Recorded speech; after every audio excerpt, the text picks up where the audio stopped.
We got the baby, you know. Do it. Give it.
Ladies and gentlemen, boys and girls, Gatorades and Powerades. Which one's better? There is a correct answer. I think Gatorade. Yeah. And specifically, the lemon lime. Not a sponsor. Not sponsored. Green apple and their cucumber one. No. Oh, dude, their cucumber one I used to mix drinks with all the time. It was so bad. The blue ice. Blue Or ice the, is really the, good. the frost. Mm-hmm. Yeah. Do you like the fruit punch? Like the red one?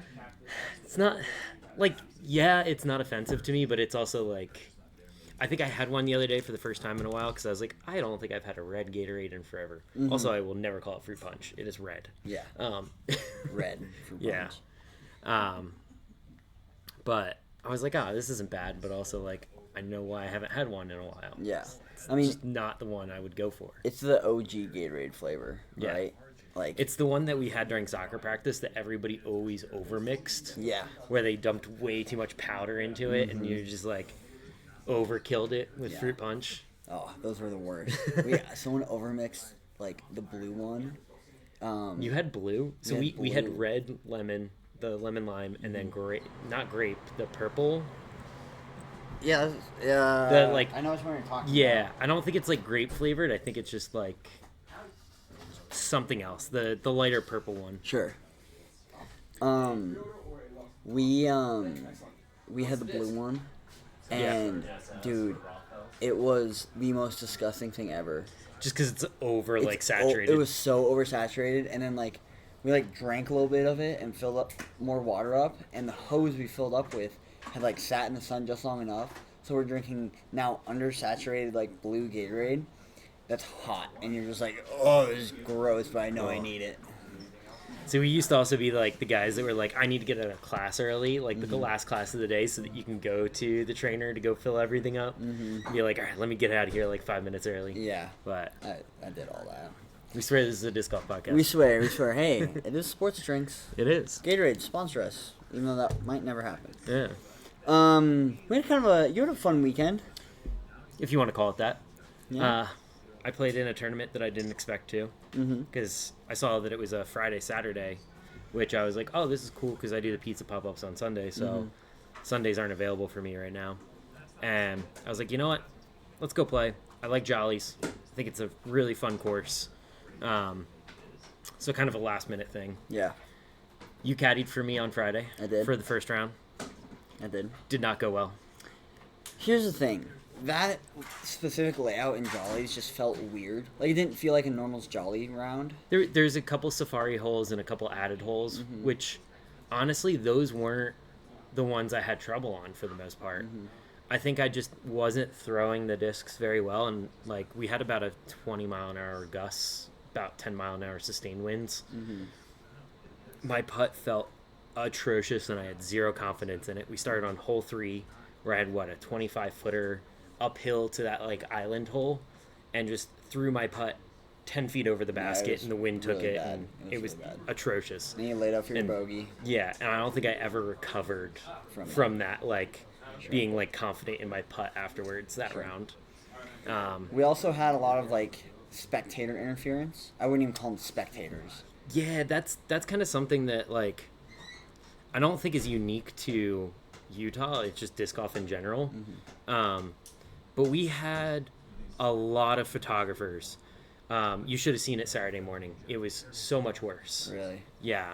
And we got an email saying that, like, hey, we reserved the course. There's signs up everywhere. I remember I took pictures of the signs saying, like, hey, notice Jolley's Ranch is closed. No photography or anything on the fields.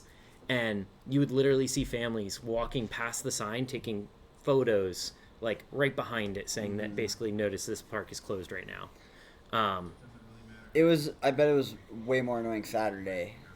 The TDs were a lot better on Saturday about like going down there and trying to manage the chaos, rather than having to have like disc golfers be like, hey guys, let you know we're throwing at that basket, like we have reserved the field, and they're just like, we don't care about you, we're out here doing a thing. And it's like, well, we have, like, we're playing in a tournament, and like if you look behind you, there's the basket and that's where we're throwing to. Yeah. And they just seem to either like not care or like not understand that we don't have pinpoint accuracy. But like they're like, oh yeah, you're just throwing at that. You're not going to hit me 20 feet off to the left. And it's like, no, I will hit you. Yeah. Like I'll hit the tree 20 feet left of where you are. Yeah. So Friday I was there caddying and I ran up on.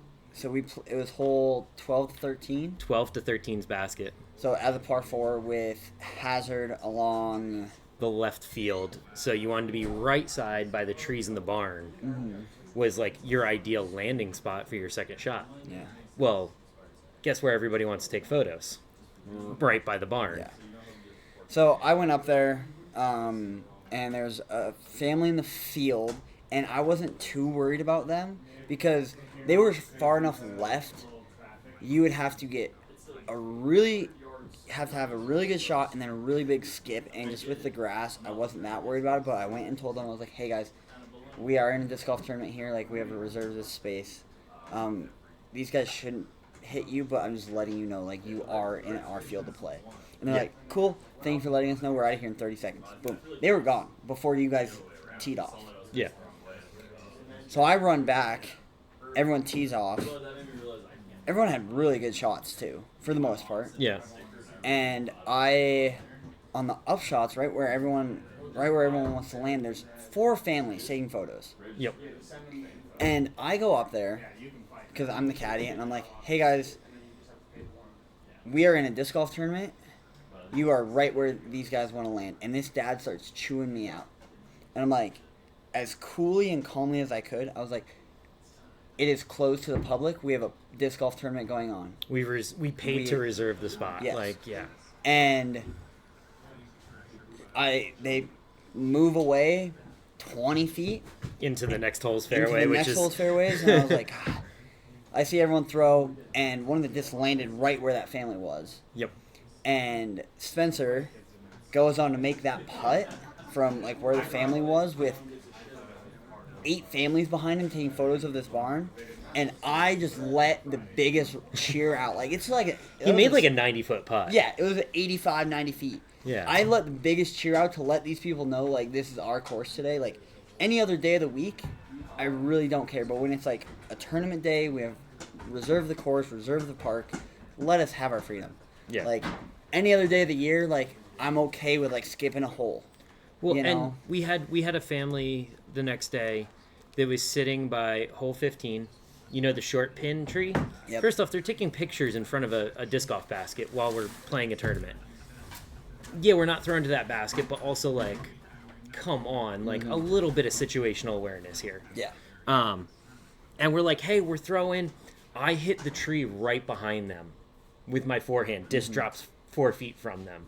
And they were like, what? Like, oh, you almost hit us. And it's like, we warned you for 10 minutes standing there trying to say, hey, we're throwing. We have a tournament. Like, there's signs saying the course is closed. And, like, they got all up in arms about it. And we were just like, what are we supposed to do with this? Yeah. Like, it was just kind of frustrating. It kind of got under the skin a little bit. But, like, we managed to deal with it. And it is hard because it is a shared space normally, right? Yes. And just like Creekside, just like Roots, just like the Fort, just like almost any course, Brighton, Solitude, like you name it, 99% of disc golf courses are shared. And space. I think we need to do a better job of not just putting up like a sign, because like people don't read signs to begin with, right? Like people just kind of ignore it and go, I don't care. Well, especially here in Utah, no one knows how to drive.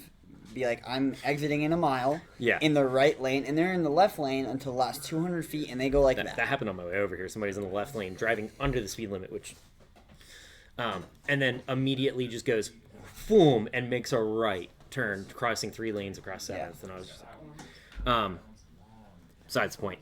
We also had one of the temp holes, the back holes, was in a parking lot that people parked in front of where the double mando was, so we literally could not throw a shot because there was a car in that tunnel where the double mando is, like just blocking it completely. And we were just like, oh man. So the cart in front of us that was already backed up found the people, got them to move their car, and we put a whole bunch of rocks blocking the road up going up there then basically. And I was like, I think that's something that like the tournaments need to do a little bit more of due diligence of like roping things off and putting up like not just like a sign. Yeah, Ian's tacos are here. My tacos are here. Hold on. But like roping things off and being like, hey, this area is currently closed with like an actual rope line, not just like a sign posted on a tree that everybody's going to ignore. I think that was something that they could have done a better job of, especially like blocking off that section of the parking lot that we're throwing out of for the added holes. But I have one sorry. Yeah, no, you're good, dude. First off, I didn't plan it, so this is a very like outside perspective. Like I know I've heard your opinions, but this was one of these guys' first tournaments, like directing. No, they've done more. Yeah, they've done a whole bunch. It's more so just I know with Jolley's the city down there doesn't necessarily love disc golfers in general. They have a hard time with doing tournaments and scheduling things out and getting reservations for it. So I don't think this was necessarily on them. It's more so on like the county not really doing anything to help. So you kind of have to go above and beyond to be like, cool, well, we're going to go out here and we're going to caution tape off this area and put up like close to disc golf tournament currently. Yeah. Like, I think unless you have like a rope line up or something, people will just ignore it. No, for sure. Like we had the last round of Saturday, there was 40 kids out in the field on hole 1 in dinosaur costumes, which I was just kind of laughing at and just like, all right, this is kind of fun, but also like, hey guys, we're throwing like, just kind of one of those things where it's like, wow, what are we doing here? I get that it's a C tier, but like,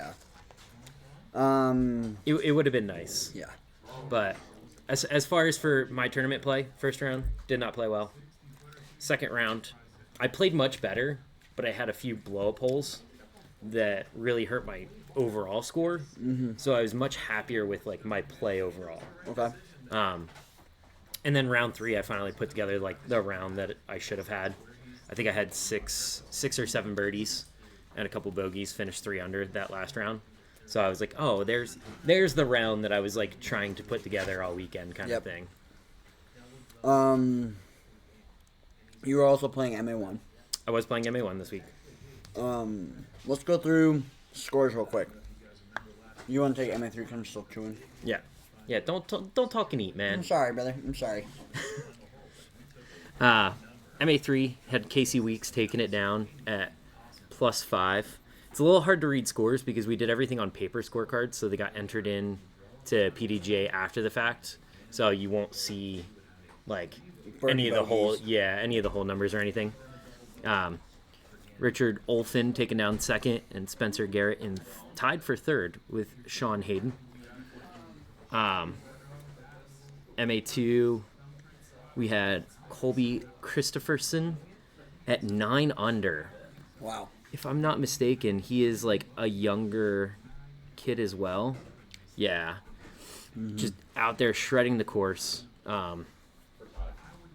Absolutely amazing to see. Clayton Van Fleet at 2 under, and then Brian Hartman at 1 under. MA2 did play all the lower divisions outside of MA1 and MPO played a different layout. So it was only like a couple holes that they played from different tee pads, and I think like maybe the OB was a little bit different, but not much.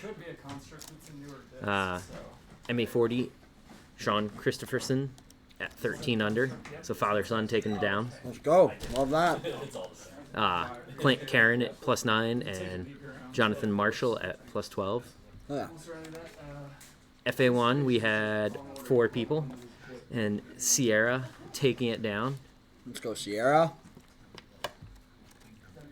And then MA1, we had Spencer Lively at 15 under, taking it down. I got to play 2 rounds with Spencer. Mm-hmm. So he was on my first card, and then since I didn't play so well, I was on bottom of MA1, and apparently we only had a 3-top versus the higher cards had a 5-top, apparently. Well, one of the guys on my 3-top didn't show up. Okay. So we were essentially a 2. And Spencer was like, hey, I don't want to be on a 5-top. Can I move and play on a different card kind of thing? So he came over. And 2 minutes before tee off, me and him were the only 2 standing on our tee. So the other guy that was supposed to be there was also like not at the tee box, like waiting basically. Mm-hmm. So we ran over to figure out like, hey, we can't play as a card of 2. I don't know where the other guy is. I didn't know who he was at the time. But he was actually like walking over from like hole 12. So like the other side of the course kind of thing. Yeah. Did you think he was teeing off over there? No, I think he was just like warming up or doing something over there and didn't like. He was like, I'll be back before like the tee time. Mm-hmm. But it didn't help that like neither of us knew who he was or anything. Mm-hmm. So we're like running around to find the TD to try to like pull people off other cards before we tee off, and it was a little chaos to start off the round.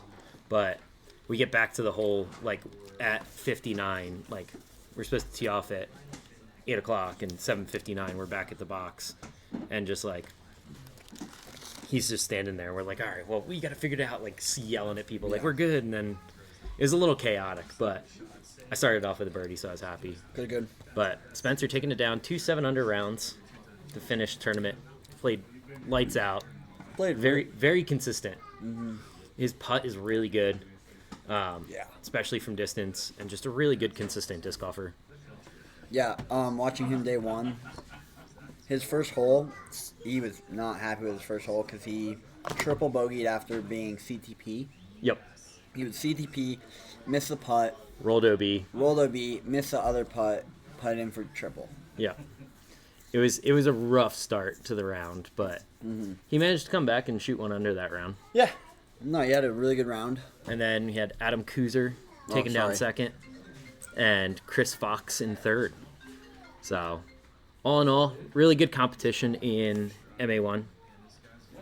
MP50, you had Rustin Peterson taking it down at 1 under.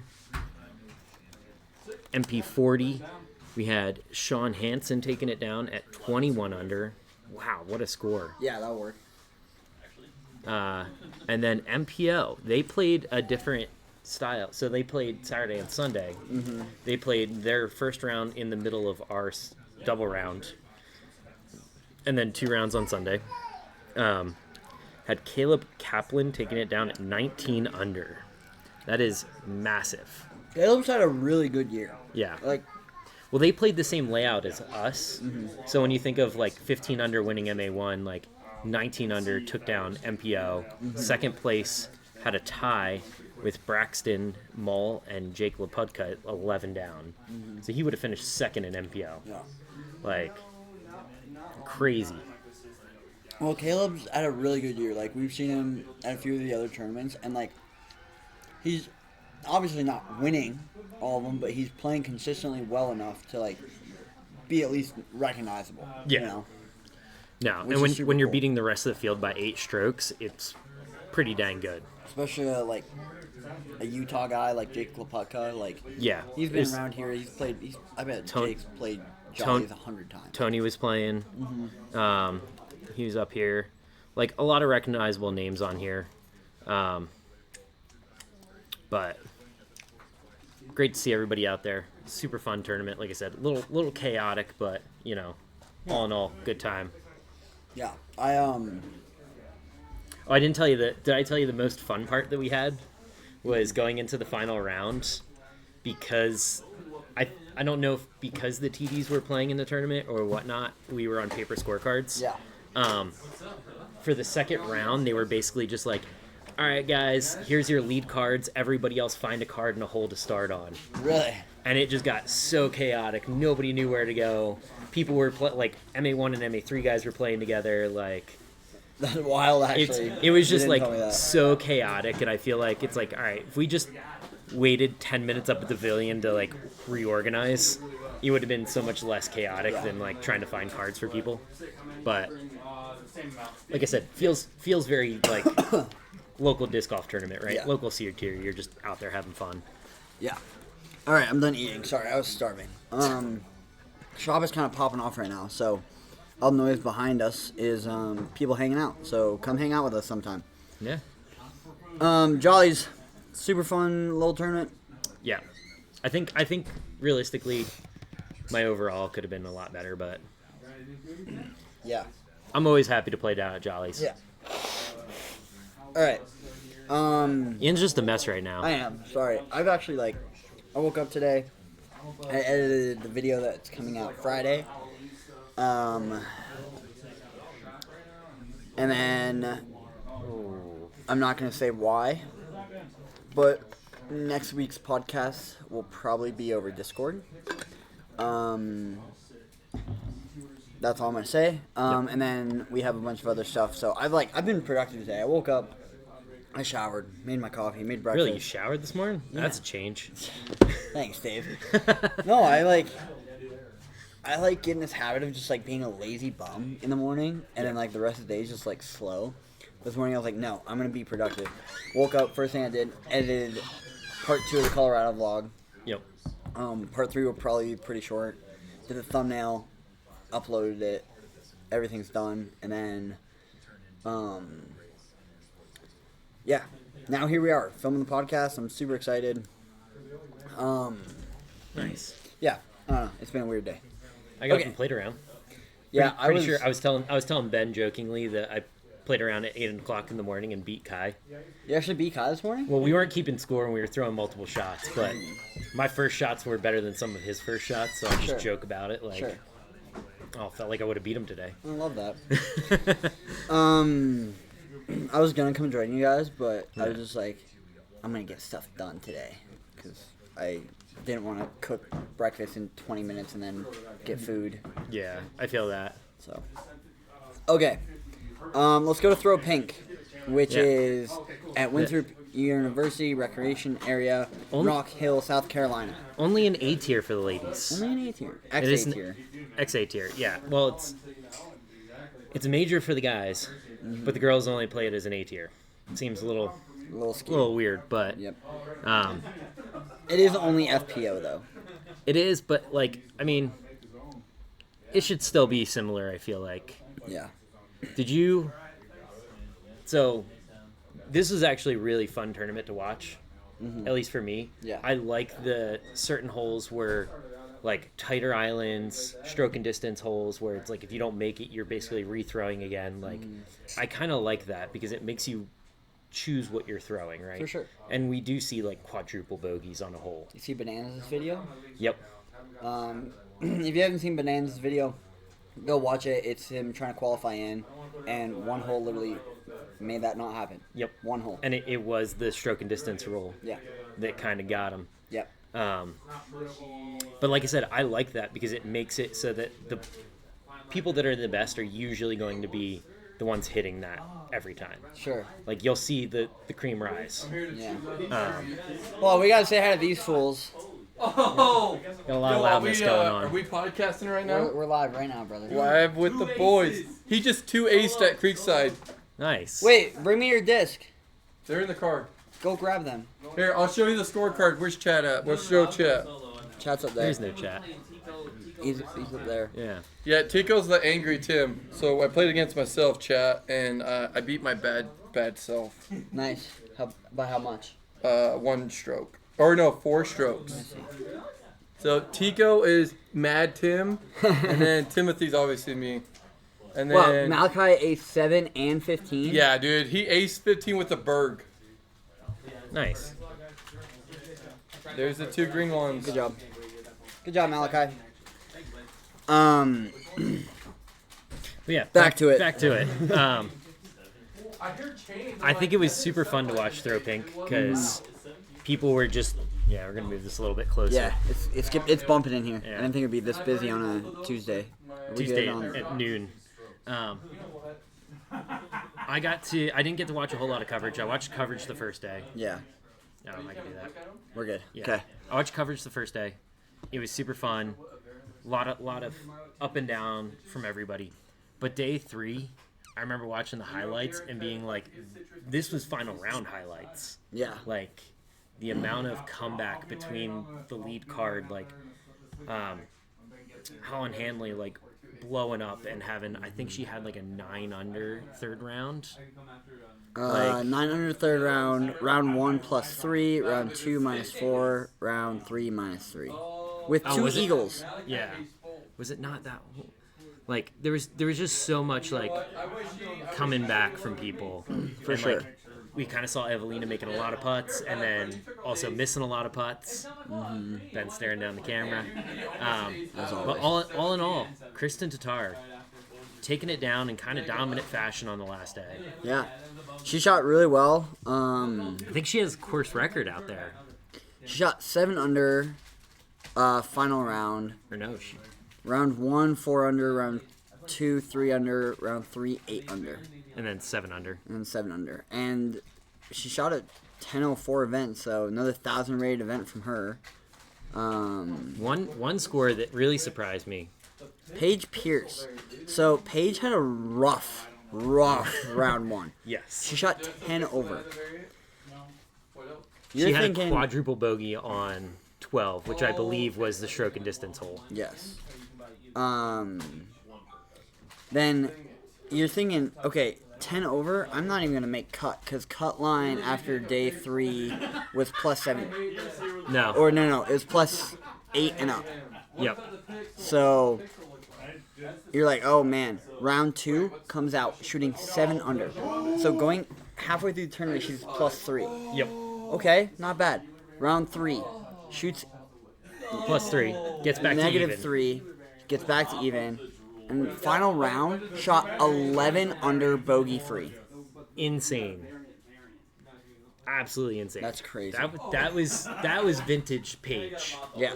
2, 3, and 4. I feel like was vintage Paige. Yeah. Versus round 1 is kind of what we've seen a lot of this year, where it's like you never know what you're kind of getting. Sure. But it was kind of exciting to see that like big comeback, like to shoot plus 10 and then come back and be tied for 5th overall in a tournament is absolutely insane. Yeah. And just shows that like you should never give up. Yeah. You know, there's always a For sure. chance. Kristen taking it down. Own second place at 16 under, and Evelina up and down all weekend with her putting at 15, and then Holland would be on her tail at 13. Yeah. I do have to give a big shout out to Taylor Kochek. She won the distance comp. Oh, that's right. Because they do that big thing every year. Yeah. She won the distance comp, and she's been making a bunch of content. So, good job, Taylor. Her form is also silky smooth if you haven't seen it. Yeah. So, that was Throw Pink. Anything else over there? Nope. Nothing crazy. Okay. 2024 United States Disc Golf Championship, Winthrop University. Let's run it. The last major of the year. Last major of the year. Going into the final round, I had a feeling it would happen. It's not a major. Yeah, it is, isn't it? Just DGC? No, the women's pink. Yeah. PDGA is calling it a major, Ben. Yeah, it's a major on PDGA site. No, USDGC. USDGC. Get it right. Throw Pink is an A tier. XA tier. Yeah. I didn't think it was a major. It was an invitation. Invitational major. We'll meet in the middle. How's that sound? It's still a major. Okay, so round 1, we saw AB shooting 9 under, saw Isaac Robinson at 8, and then 3 people shooting 7 under.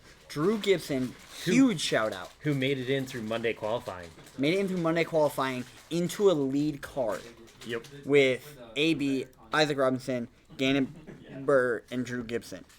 Ezra Aderhold was also tied for third after one round. Yep. Round 2 would happen. We'd see Gannon shoot 11 under, jump up the leaderboard in the first place. AB, another solid 9 under day, nothing crazy. Isaac Robinson shooting 8 under. We're like, okay, he's having a good day. Nico Ezra- LaCastro bumped up. Nico LaCastro would join your lead card at 15 under, ahead of Vino, Calvin Heimberg, Ezra Aderhold, Nicholas Antela. Ezra Aderhold had a chance to be in the lead going into this final round, and then hole 11 came around, and he would bogey 11, bogey 12, and then triple 15, Yep. and would not. That's how disc golf works, man. That's how disc golf works. Round 3 comes around. We see AB shoot another 9 under. Yep. You're thinking, okay, AB Just shoots consistently good. another 9 under. Guess what happens? He wins this tournament. Not necessarily, because I mean, you got Gannon 1 stroke behind, Ricky shooting 12 under day 3 to be 5 strokes behind. Like, anything can happen on this last day, kind of thing. And then Vinyl Makala shooting a great round at 8 under, jumping in the lead card. We see Drew have another 8 under day after his tough day 2. Nico LaCastro would shoot even, taking him down to 13th. And like all these guys in the top 5 are in contention right now, Yeah. right? Because Like, anybody could have, AB can have a hole like what Ezra did, where you just stroke and distant. Hole 16 at European Championship Yeah. the other year, where he just kept throwing to the island and never making it. Yeah. Like, it's possible on these holes to have that, like, big swing. Totally. So we go into the final day. I misclicked. Going into the final day, AB, Gannon, Burr, and they're chasing each other. Yep. So go birdie. Calvin. You had this man on chase card, I believe. Yes. Who went 1 bogey. 12 for 13 I really need to look at these pixels. I need with an eagle. Yeah, and he parred hole 1. So par, birdies 2 through 7, pars 8, birdies 9, eagles 10, birdies 11 and 12. Yeah. So he's 11 under through 12 holes. Insane. Takes a bogey on 13, birdies 14, and then birdies probably one of the harder holes on the course, 18. Yep. And he's in at 32, which is a really hot score for this course. So he came in before those two were Even there. close. Yeah. Yeah.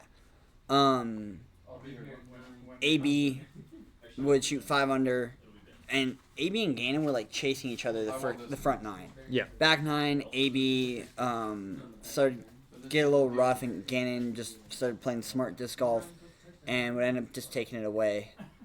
Ricky shot a decent last round, a few early bogeys I'm sure he would like to get rid of. Yep. And then Isaac right on his tail at 28 with Vino. So this is the second major win for Gannon, and I believe his 6th win of the year. If he won, there was only one 4-round tournament he didn't win all year. Damn, That's crazy. that is. You would see Drew Gibson go from Monday qualifying into your top 10. It was a great tournament for him. He played well. I mean, he had to work hard to get in, and he proved why he should be there. Have you watched any of his videos? I haven't. I've seen all like the thumbnails and everything else, but I haven't. So he talks about like how he's always played well at USDGC and like all this and that, and What was his 8th win of the year? 8th win of the year. Wow. 2 majors, 8 wins. And Drew just like he comes into USDGC very, very confident, and I think that's like confident but not cocky. Yeah. You know, and I think that really like played to his strengths this weekend. He had a bad round 2, shooting 3 under with a double, and his final round just couldn't score. But overall, very impressive from True to go to Monday qualifying into the top 10. Yeah, absolutely. We saw some big names finish up towards the top too. Like Yeah. you had Paul.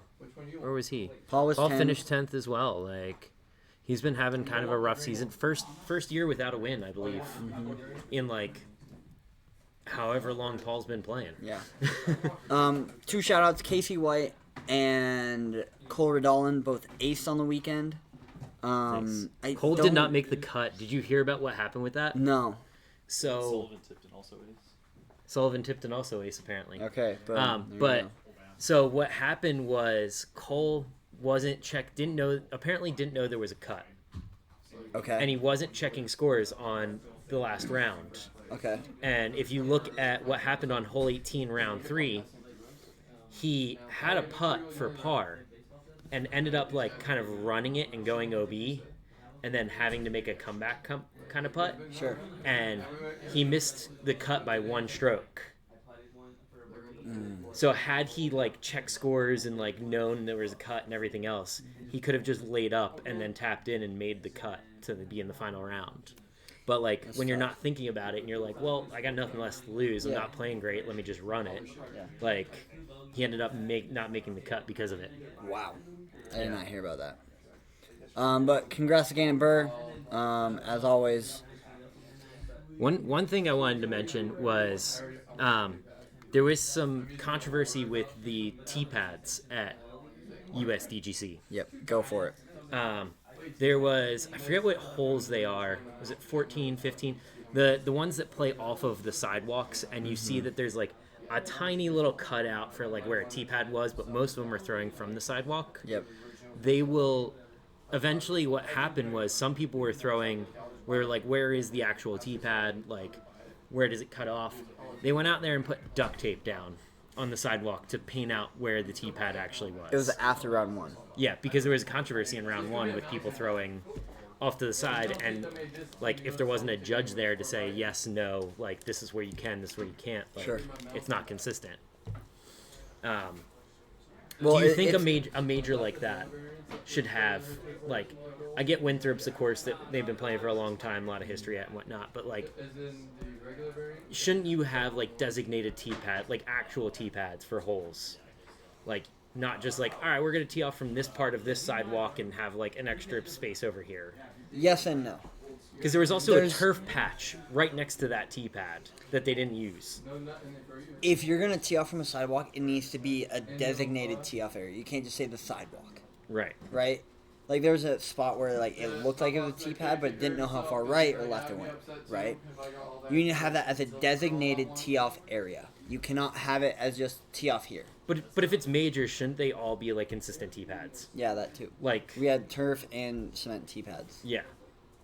Like they built up separate tee pads for other holes. Like the bamboo hole, they built a whole new tee pad for. Same thing with one of the other hole 3. They moved and built up a new tee pad. Like, but then we're still gonna throw off these like weird sidewalk patches with a little bit like. Yeah, I think for the major, you know, if it's a B tier, who cares? Yeah. If it's an A tier, like Even if it's like a Q series, like whatever, Yeah. but like it's a major event for disc golf. you need like to have, we should have like standardized. or at least like course standardization. Like Yeah. not just. It's like us going back to Colorado. We had some times we were teeing off on rubber, sometimes we were teeing off on grass. Like we just didn't know. Yeah. Dirt, like Sometimes it was just pure sand. yeah. I think that was one of the interesting things of that tournament, though. That was like, if we're doing majors, I feel like tee pads are kind of something that should be known, Totally. not just like, oh yeah, we've been doing this for years now. Yeah. Moving on. I want to. Let me pull this up real quick. Hold on. Yep, that and Oh, hey, I had my first negative round. PDGA. Hold on 1 second, guys. Sorry, I should pull this up. Yeah, a little. What am I? What are you looking for? Okay. I don't know that it's gonna pop up if you type in. No, I looked it up earlier. I didn't type in suspensions, though. I typed in something else. But anyway, the PDGA put out some disciplinary Okay. suspensions and probation for players. Okay. This was updated February 5th, 2024. It's been effective since 2020, but they've revised it since then this year. It basically sums up competition and duties of the players, the chairman, the jurisdiction, what types of penalties are, and what are the punishments of those penalties. We're going to talk about Eric Oakley here. He is on probation for a year. So he got put on probation the 10th of October, so 5 days ago. Yep. And he will be on probation till the 10th of October next year. This is what Eric had to say.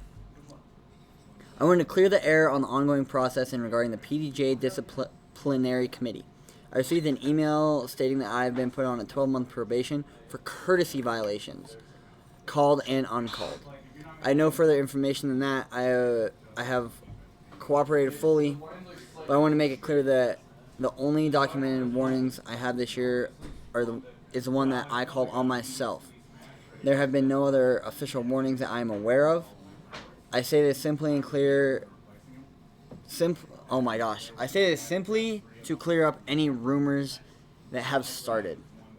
I do not excuse my past actions. I'm hopefully and diligent work on myself and can find a pathway to a better approach to disc golf. I will be appealing this rule.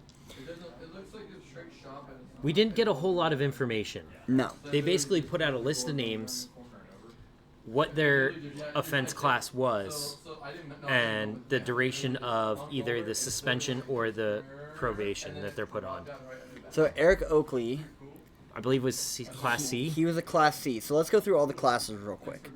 A Class A, there are 5 class offenses. Mitigating and aggravating factors. Okay. Each class carries a standard penalty. A standard penalty may be lessened if committee finds evidence indicates the presence of mitigating factors arise. Yeah. Applicable penalty is Class B. Types of penalties is Class C. Classes of offense are D. Eric was in C. Do we know what that means? Not really. It generally involves instances where intent is difficult to prove, but there is an arguable and provable pattern of misbehavior. So essentially, like, if you're on the course and you're, like, harassing people or being aggressive or potentially, like, you know, you're having a bad round, you're punching the ground, punching your bag, like, we've seen a lot of disc golfers do that, and nobody really ever gets suspended for it. Mm-hmm. So it'll be interesting to see what the actual, like, was he, like, threatening other players? Was he just, like, having bad rounds and getting really angry? Like, what was the reason behind it? Like, it would be nice to have a little bit more information because the rules that they put out are always so vague, in my opinion. They're very gray. There's no black and white, and that's a lot of disc It's like, golf, oh, okay, misbehavior. If a dude comes up and Gannon's putt spits out and he goes up and punches the basket, is that misbehavior? Should he be suspended for that then? Mm-hmm. Like, technically you could fall that under a rule, right? Like, yeah. So I would really like to see more information come out about these suspensions and everything that they did for some of these players. Well, like, I think we're getting close to, or if not already at the point in our sport where we want to know what's going on with the pros. The NFL, they're very clear with their, like, fines and suspensions. Hey, you verbally harassed the ref. And, we don't know what's said on those NFL fields, but I'm guaranteeing 99% of it isn't very pretty to start with. Right. But, like, there's things that happen, like, to protect the refs, especially in soccer, me being a soccer fan. Like, you touch a ref in a game, you're suspended for a month. Yeah. Like, we saw that with Ronaldo a few years ago. We've seen that with other players since then. So, Yeah. It's more so where are we actually drawing the lines on these was really where I want to see, because saying somebody misbehaved, it's like, again, what are we classifying as misbehaved? Like, I mean, do you have to go to Nico levels during the European Championships where he's like standing there like threatening a person basically, or can it just be, you know, Adam Hammis smacking a basket, or, you know, you slamming your bag? Like, what are we constituting as behavioral issues? Yeah. It's like another reason to have a ref on the. Yeah. And one of the things that I think you closed it already. I can pull it Oh back. no, this is what I wanted. Okay. Was Johnny Ray was the guy that did the tournament where he was misappropriating funds. And he's in a B class with a 12-month suspension and 12-month probation. For essentially stealing and embezzling money from tournaments. Yeah. Whether or not that's how they want to classify it, what they want to do with it, it seems like what he did was a lot worse than what a lot of other people have done. And it seems like his suspension was light compared to like an Eric Oakley who got 12 months of probation for who knows what. Yeah. And like I'm looking through all of this, and like there's some people who've been like completely blacklisted. Yeah. Like I guess these are older and expired, but like you go down here, A and C, 7-year suspension, indefinite probation. 24-month suspension, 24-month probation. 10-year suspension, lifetime probation. 3-year suspension, 5-year probation. Yeah. Like, there's a lot of things on here. Like, this guy won't be able to play. Where am I? 2032. 2032, 2028, right? Yeah. And you keep going down, like, there's some other big ones. Like, A, 24-month suspension, 24-month probation. Like. But, like, I think it's hard to know what people are being, like, a lot of those names you don't know. Yeah. But now that we see names that you do know, it's like, oh, okay, like, what are they doing that's so wrong, and how do I not be that? Exactly. Like, how do I prevent doing that? Totally. So. Yeah. Let's run through this real quick because we're going to talk about it a ton next week. Yep. And how much controversy I have and you have about this. World standings, we've talked about this once, but let's go over it. We already know who won the men. We already know who won the men. It's Ganenberg. Yeah. Ganenberg, Ricky, Nicholas, Calvin, Isaac, Paul, Ezra, AB, Chris Dickerson, Kyle Klein, top 10. Boom. If you want to look at this list, please do. FPO. This surprised me. Missy Gannon, Holland Hamley, Kristen Tatar, Owen Scoggins, Evelina, Ella Hansen, Kat Murch, Natalie Ryan, and Henna Bloomrose. Your top 10 in order. Only 34 points separated the top 4 people. And Super Kristen close. didn't play half the season because she was injured too. She was injured and in Europe and whatnot. But Yep. I think what really helped Missy was those last couple events. MVP especially. GMC, she played very well. Yep. D-Glow had a pretty solid tournament. Yeah, she got a lot of points towards the end of the year to, like, I think jump over certain people, because, like, Owen was up there. I know at one point Evelina was up there, but then she had a run of, like, not playing in tournaments. Yeah. And you see a lot of these aren't counted towards, but, like, I believe the end of season tournaments were all accounted for. The last 3. Yeah, like, you couldn't not account for. No, I guess not necessarily. Not necessarily, but yeah. For most people, the last 3 tournaments counted pretty towards heavily. everything. So, good job, Missy Gannon, for taking it down. Yeah. FPO will be interesting to watch this weekend. With a 2-stroke lead over Kristen, 1 stroke over Holland, and 4 or 5 strokes over Evelina. I think it'll be a really close. I think if you were to give handicaps essentially for FPO, this almost fits like even, like everybody's starting out even, in my opinion. Yeah, I would think so. I think to an extent. I think Evelina. If you flip Evelina and Kristen, I think that top 5 is pretty handicap even, like you said. Yeah. Like the 2 strokes over Kristen, like, it definitely helps Missy, but I don't think it necessarily is like, oh, I have a lead. It's like, oh no, we're still pretty even right now. Like I need to still play my best disc golf. Yeah. Okay. Is that it for disc golf stuff besides disc of the week? There Do I have anything else on here? was one thing you wanted to talk about before we did disc of the week, but I can't remember what it was. Even if I win it, That's all I That had. was all. Yeah. Oh, I did have one thing. Ben, come over here. The people need to see your beautiful face. Do they? Yes. They can see you crawling, which is the best part. Disc coming out this week. You have 30 seconds. Go. He's running. He's running. We've already gone over all these. I know, but I was just gonna. They'll come out tomorrow. We Hurry, may have hurry, mentioned hurry. these last week when we saw them. Okay, great. Fission Pyro flies like you would expect it to. It's like a pushier Pyro. Ethan McMahon stamped. James Conrad Eclipse Detour. These are flippier than I thought they were going to be. They're like they fly like a Detour. Neutron Detour. This is a great disc. Eclipse Pixel. First time a Pixel's been released in premium plastic, so stoked on these. I think this is going to be the sleeper for this release. This is the Eclipse Wave, and whereas it seems like the Wave was kind of a beefy mold for a minute, I have been throwing this one in max weight, and it is flippy in a good way. Pushy, flippy, awesome, glow wave. That's Silva Sarinen's release for Davey, if you're watching. And then also tomorrow, Gannon Spooky Cloudbreaker. Nicholas Antela Spooky Nordic Phenom 3 DD3. Ella Hansen Showstopper 2 Color Glow FD, also spooky. Spooky Skywalker, the stamp is pretty rad. I love that stamp. White FD1.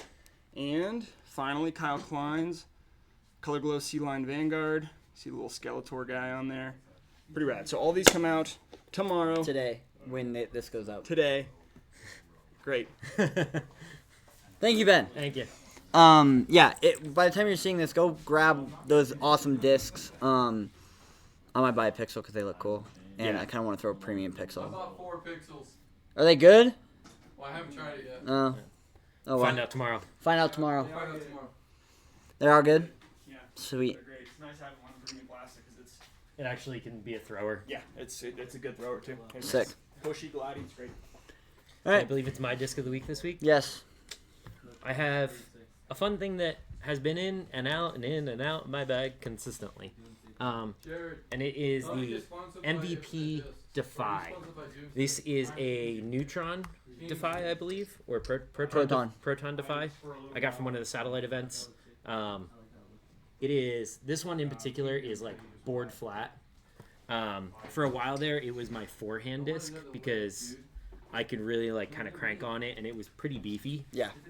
Now with my form change, it's made it back in my bag as my overstable driver for like the wind. I threw it a lot at Jollies for, headwind shots that I still needed to get left and trust. Silva? Um, She would be the only one I don't buy. it's not as beefy as it once was, and I imagine those new Fission ones that just came out will be a little bit like straighter, but still with that strong finish. I don't feel like it flies like the numbers. Yeah. It's like 11.5 neg 1.2. It's way beefier than that.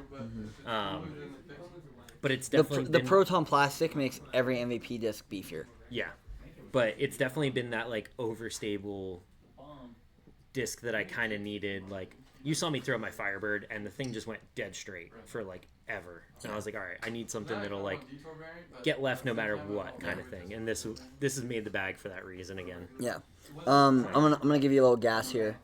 Dave, as much as you might say you didn't play well this weekend, it was some of the more fun disc golf I've ever seen you play, because you're reaching back and you're like committing to shots with this form, and it looks like your ceiling from just doing that has jumped so much, and I'm so excited to like see where you go, because I'm just excited to see like how far you can get throwing here soon, and like do a few more form lessons with Kai and stuff, and you'll be golden, dude. We'll see. You'll be playing MPO in 2 I was years. pushing that double mando on hole 4 or hole 5 at Jolley. Yeah, you'll be playing Like- MPO in a few years. We'll see how it goes. It's really just the putting and being consistent. Like you saw in hole 7, like somehow I wanted to throw a disc on hyzer and I reverted back to my old weird form. And it just did not. It just was so bad. Yeah. I was just like, oh god. What Well, am I you doing you here? threw that, and then you're like, that was so weird. I I remember that. was like, that felt awful. Yeah. So Okay. that's everything. That's everything. We'll see you guys next week. I hope to see you guys soon, and we're wrapping up season 1 here soon, man. Heck yeah, next week will be the last real disc golf podcast, I think. Yeah, maybe. We might do one more after. We might. I might be sending some messages to some people, and Yeah. Before we do like an off-season kind of switch up when we start working. let's go Hawk. Yeah. Let's go Hawk. Let's go. All right, guys. Thanks for watching. We'll see you later. The Gorgon's on his